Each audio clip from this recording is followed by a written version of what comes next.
Yo, today we're addressing a very interesting subject here. We're addressing lies, deceit, rape, trust. All money, not good money. But we're gonna dig deep today. You behind the lens with funny money and Moolah Vision. And we're gonna touch on something real deep today.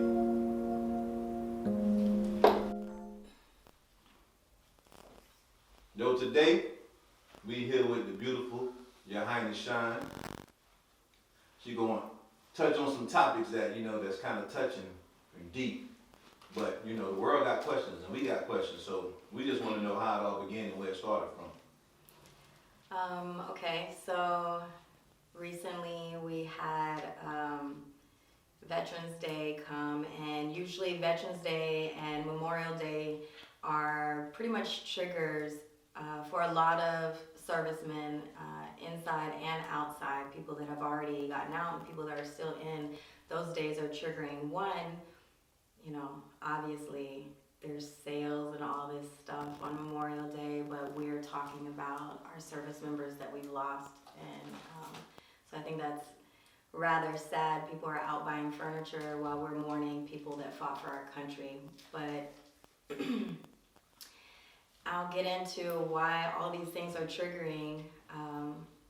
When I was about 15, 16 years old, I was homeless. I went to Blake High School. A lot of people weren't aware that I was homeless. And when I say homeless, to the fact of never ate at lunch, I didn't have any money. I definitely didn't want to be that one friend where they're like, oh, give me a cookie, you know what I'm saying, like that. So I just kind of kept shit to myself. And at school, in high school, they have you take the ASVAB, and they have military recruiters come out and try to recruit you to join whatever branch that they're in. For me, I took the ASVAB and I scored rather high, rather proficient in technology, in certain areas that they definitely were trying to make larger. At that time, the technology aspect was truly coming about, and communication skills were something that they really needed in the military. So with my score being so high, the recruiters were just at me all the time. And the Air Force recruiter hit me up, and I would call the office. I needed to do something not to be homeless, So I'm calling the office. I'm even, trying to go by there. They're never in office. They never return calls, anything like that. So right next door was the Navy recruiter. The Navy recruiter came outside. I guess this is a routine that they normally have since the Air Force is never at their job. The Navy people came outside and, swooped me up and figured out what school I go to, all of this nonsense. Eventually I got aligned with a recruiter, Chris Johnson. And at this time he was, I'm going to say about 36. I may be a little off, obviously. That's not something that I'm trying to remember, but he was in his 30s for sure. I was 17 years old, and after speaking with me, picking me up from the school or wherever I was at, he would take me out to eat, which they do to a lot of recruits, trying to butter you up, talk to you about all kinds of things. And, he's like, oh, I can get you to work in the IT field. That's going to be the technology field. So when you get out the military, that's going to be super awesome, blah, blah, blah, blah, the whole spiel or whatever. And as a 17-year-old, I'm going to be honest, since I was homeless, I wasn't really active, sexually active or anything like that. There isn't how. I wasn't a virgin, but I definitely was not like sexually active. My next move was always like, where am I gonna sleep to where the police aren't gonna pick me up and take me back home? So with this being said, this man gave me tons of attention, compliments, this, that. Basically, as now an adult, I know that was grooming. And I expressed to him what was going on. This man was in contact with my mother and agreed with my mother that I should go and live with this man. So, so at 17 years old, I'm living with this man who is a recruiter but thinks he's going to be a rapper. He has a whole little studio in his house. And from that day, which I couldn't even tell you how long it was that I stayed with him, this man slept with me continuously. I'm 17 years old and I'm a homeless child, and this 30-some-year-old man is sleeping with me every single day.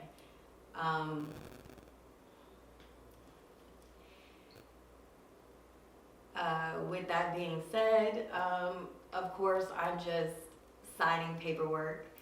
And I guess maybe in my head at that time, I'm thinking, well, this is better than being on the streets. You know, he had to get permission from my mom since I was 17 to enter the military, and he did that. He actually brought me over to my mom's house. So that communication line between my mom and him was there, but not between me and my mother. Anytime before that, she wasn't even looking for me. Her job literally was across the street from Blake High School, and she wasn't concerned. So I then at that time, I go into the military. I definitely don't tell anyone because I'm thinking I'm 17 years old and I can make these decisions for myself, and obviously knew nothing of grooming. There was no type of social network at that time, so being educated on those things wasn't something of the norm. Sorry. At least it came after I said that. Yeah, so I honestly just believe whatever he said, you know.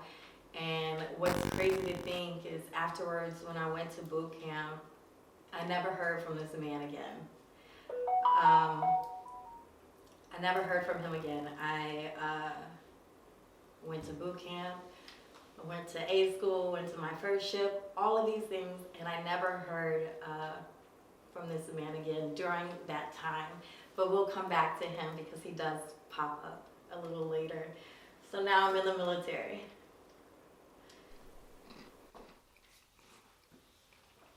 Man, y'all, I love this water. It's thanks for that water. Shout out Caesar and Twan. All right. So what else? Well, based on what I gather, I want to know how you feel about your mom. Like, you know, do you and your mom have a good relationship? Do you feel like your mom was abandoning you and pretty much giving you away? Like, how do you feel about that? So obviously the relationship with my mom is hella strained, and definitely at that time it was really bad. My mom definitely suffers from mental illness, but I will say that casually, as she's not been diagnosed, as she would never go to be diagnosed. My mother had tons of anger issues and things of that nature, so she really took a lot of her anger and things like that out on me. And in return, not to say that I was the best child ever, but I definitely can look back and compare it to me having a daughter now, and I was a very good child. I did make straight A's. high school, I may have had like a few B's, a few C's. I was a good student. I had perfect attendance until high school. When I was homeless, it was very hard to go to school sometimes. But I still had great grades. Never, never was that an issue. I was respectful. But the relationship with my mom, the abuse, the verbal abuse, physical abuse, all those things were everyday occurrences. So I actually chose to leave. I ran away a few times. I even called the police on my mother for abusing me, and because my mother worked with the police department in community affairs, they actually arrested me.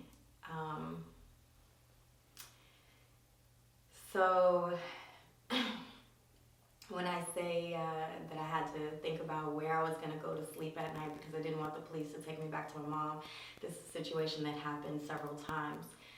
So I run away to my friends' homes, things like that. And crazy enough, like their parents definitely were allowing that because they saw how my mother treated me, as well as a lot of my family. They tried to take me and things like that. But when my mom was okay with this recruiter that she did not know having a hold of her daughter,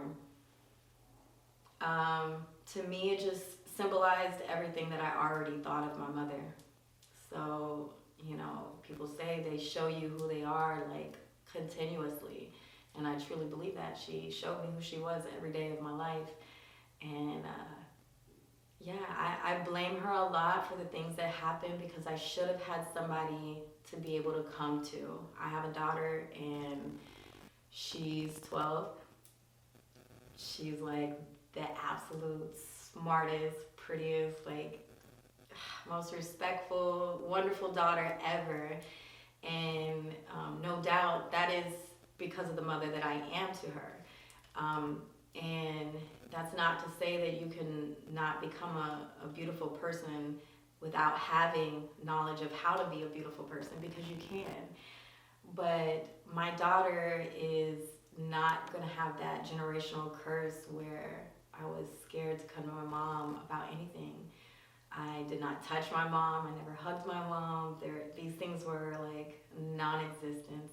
They were not words, positive words of affirmation said or anything like that. So my mom was definitely one of those people that a lot of people were scared to even say shit to. And she would be so nice, mean. It would just be, it's amazing. Like, you would think that, before I even ended up with him, you would think that me being homeless would, pull at her.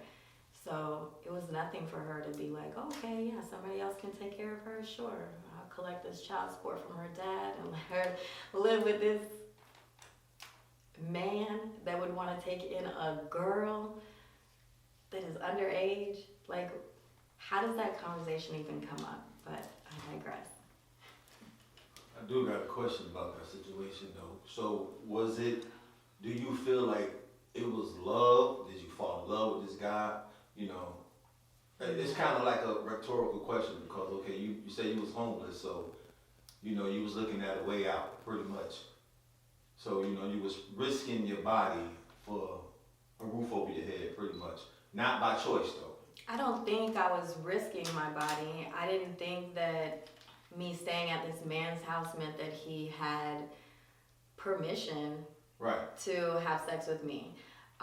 So that wasn't like, okay, the first day I moved in there, he was having sex with me. That was not the case. Like I said before, he was grooming me and making me believe that he cared for me like my mom didn't care for me.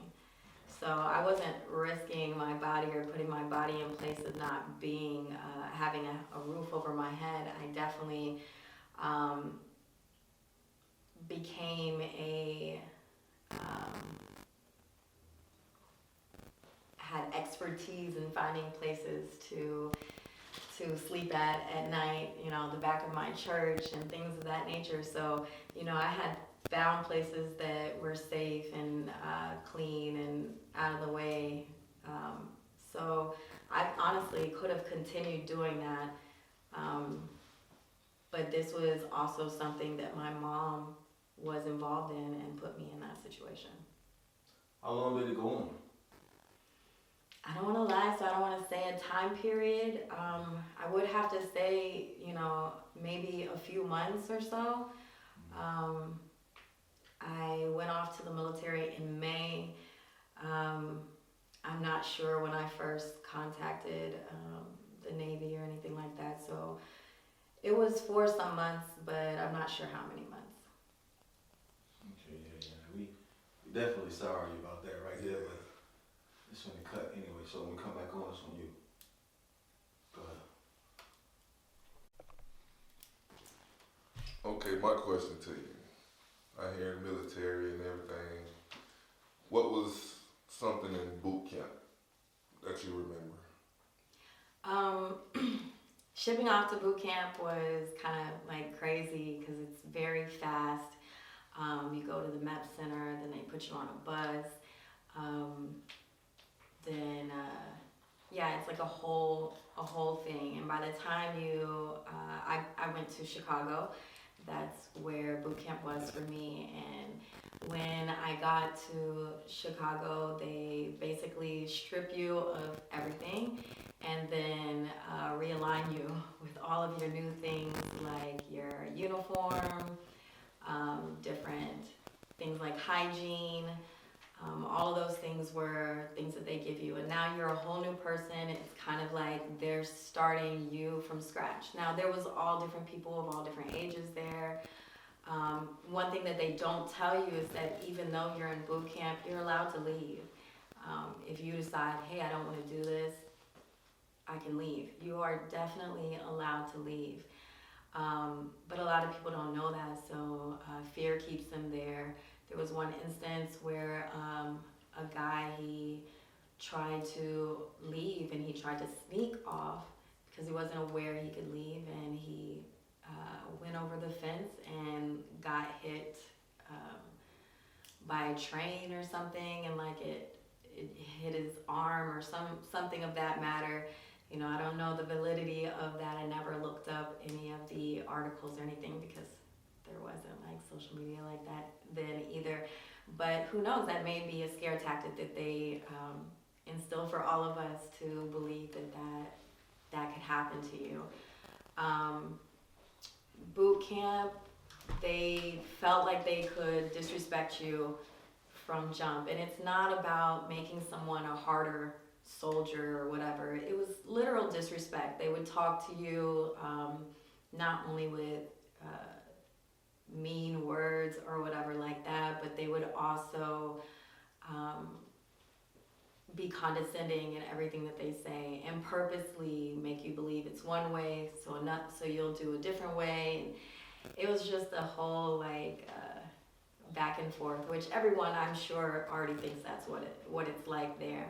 I heard now you're allowed to wear like tennis shoes and stuff during boot camp. We had to wear boots consistently, and if anyone's ever been to Illinois, to Chicago, they know during this time it'll rain up to your knees, and then the next day it'll be hot as hell, and then the next day it'll be cold. So definitely the feet were crying. They was crying out, you know what I'm saying?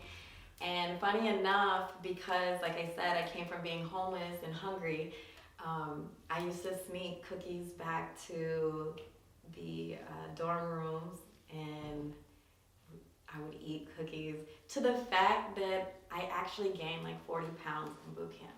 Oh, cookies? Because of eating so fast, because you also only have about 5 minutes to eat. So eating super fast and everything like that, I literally had no kind of like self-control when it came to eating. I had to get all new uniforms and everything. So it definitely showed, coming from being homeless and going there, and you have all this food, and I'm just like eating. It was wild. How am I doing all of this exercising and everything like that? And I was not gaining muscle, for those who are going to say that. It was not muscle. I'm going to be honest. But when I went to ITA school, which is for technology, information systems tech, there was an incident that happened that I thought was not your usual incident. First off, we all were on no-dose. If no one knows what that is, it's kind of like an energy pill, and just so we could get all the information and be able to pass tests and things like that. We were like very souped up on no-dose all the time. Everybody there was pretty much, below 25. There were some older people that had joined, and the way they were treated was crazy, because I couldn't even imagine feeling the way they feel at that age and being treated how we were treated. But they had a party, and it was at a base hotel. We all go there because nobody has a house, so that's normal. So we all go there, and literally this girl this girl was plastered out of her mind, definitely on uppers with the no-dose, and definitely overly tired, overly everything. Everyone here is drinking. I'm not drinking. I still don't drink, but we're all listening to music, and the next thing I know, she's passed around to every man in that hotel room. Every single man passed her around.